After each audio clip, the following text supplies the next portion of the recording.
Buyer activity on the Eastern Shore is down 10.1% from last year this same time, and new contracts are also down year over year by 5%. It's Friday, July 24th, 2026. I'm Kimberly Barton, broker owner of Kinetic Realty, your go-to real estate resource. This is the weekly Maryland Eastern Shore report. It is taking 25 more days for a seller to receive a contract than it did this time last year.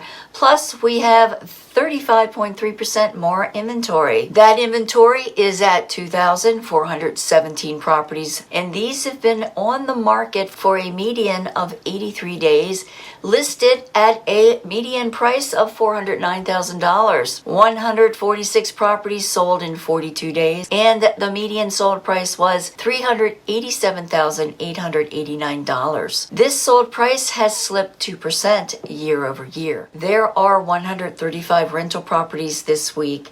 Rent remains at a median of $2,195 per month. These have been on the market for 45 days. 14 properties leased over the past week at $2,525 per month. Got questions? Let's talk. That's your weekly wrap for this week's Maryland Eastern Shore report for Friday, July 24th, 2026. Thanks so much for tuning in. Enjoy your weekend. I'll see you next week. Take care.